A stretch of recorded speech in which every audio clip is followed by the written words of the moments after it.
Alright, we're about to go on a tour of the Kreische Brewery at Monument Hill State Park in Grange, Texas. We've been down by the brewery, but this time we're actually going to get to go inside it. So that's something we've been waiting for. That'd be really awesome. There were a battle engaged already, and so Dawson and his men decided to go ahead and advance, and the Mexican army realized what was happening and turned one of their two cannons back on Dawson's men and pretty much started wiping them out. Dawson raised the white flag, stopped the firing, and then dragoons and lancers, so foot soldiers and horsemen. Hold on just a sec. 15 men are captured and 3 escaped. And then the other men that are buried there started out a couple months later. Texas was going to go on the offensive and attack Mexico, push them back across the Rio Grande. Started out. Now, did y'all do this trail, or did he? How did he get down there? Originally, this was his trail. It was improved by Texas Parks and Wildlife. Okay.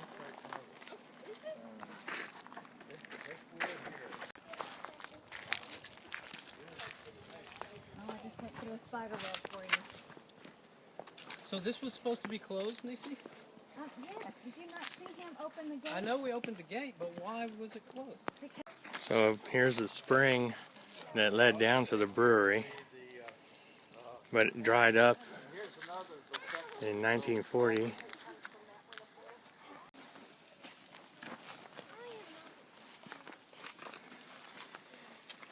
And this was a cistern, and it's 19 feet deep and 14 feet across at the bottom.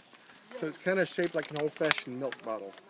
You know, real wide at the bottom, and then it tapers up, and then a narrow neck. So, and this filled up, and then had an overflow as well. So it was constantly running.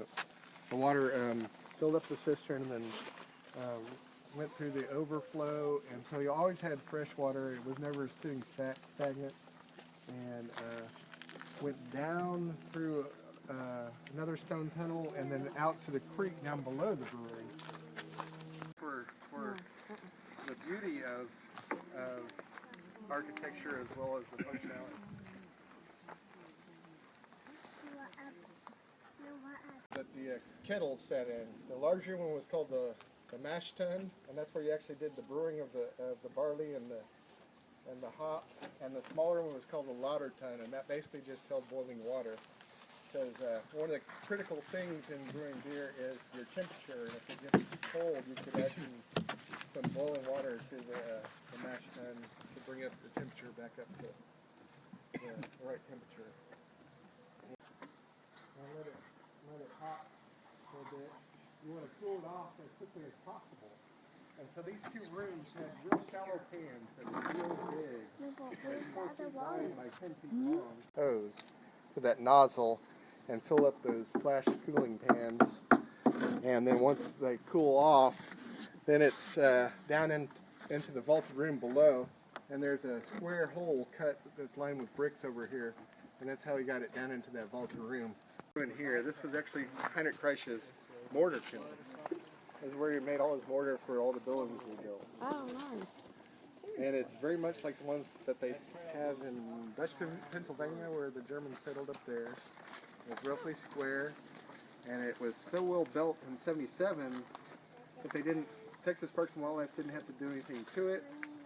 But over the years between '77 and today, the cap at some time had kind of gotten worn and fractured, and water started flowing through the walls instead of down the outsides and insides of the walls. So we had to repoint it. They would, when they wanted beer, they just back up the wagon, and they'd roll out the barrels, and they'd have a barrel of beer. That's where that song came from. That's it.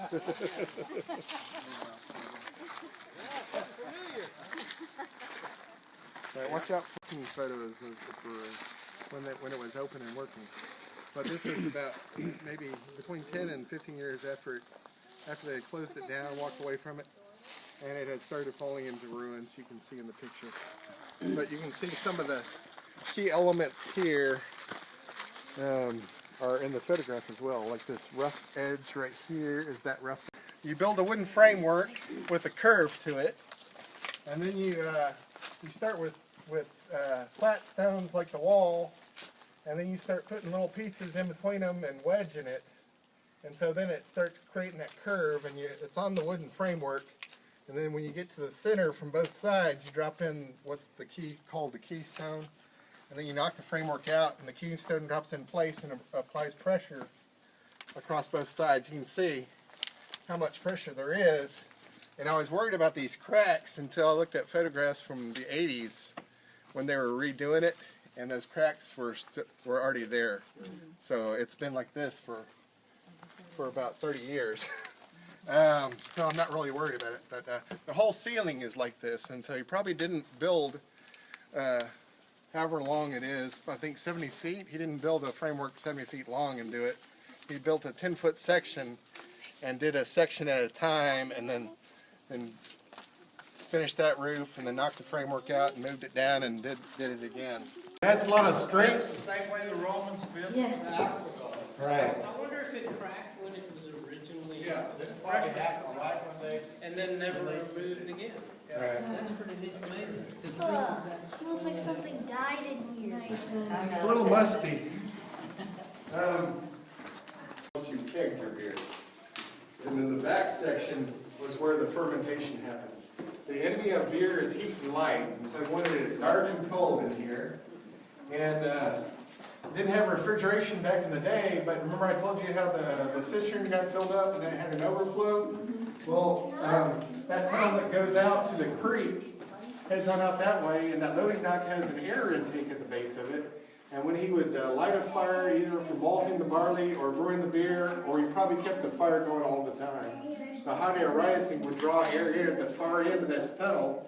It went across the water like an evaporative cooler, and then on up through these vents, up into this room, and then on up into the upper portion of the brewery. So basically, refrigeration, passive refrigeration. So he was able to keep this vaulted room, probably not 3 months during the summertime, but now 9 months out of the year, he could keep it cold enough to do that lager beer. And so they didn't have the railroad back then. Once the railroad came in, which Kreische actually paid to help bring in the railroad, but that killed the brewery. But he, as we thought, but he may have been laid up enough that he got pneumonia or something like that, and then didn't survive that. Feels cool. But you can also see in here that the spring's dried up, but we still have some minor spring activity, and that water is leaching through the wall and taking that line out of the plaster and creating the stalactites. Pretty cool. So he was a mason by trade. Yeah. To have built all this. He was more of an engineer than just a Yeah. He knew how things work, to figure out how things work. He was very intelligent and a very hard worker. I've been wanting to go look in there for a long time. Finally.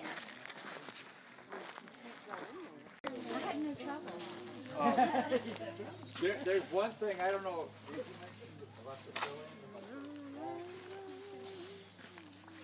This ravine, this is all filling. Every bit of this. If you can see the sides, this is a valley that's very steep. They're from Germany, and I don't know, that's a lot of work. So he filled a niche. He said, I can do this. And give them what they're used to and what they love. And he was the third largest brewery in Texas by volume. And when he early, as opposed to this functionality, he didn't have to do the double arch bridge there.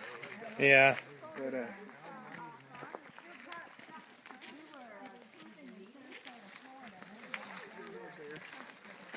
come down here and Here's some beautyberry.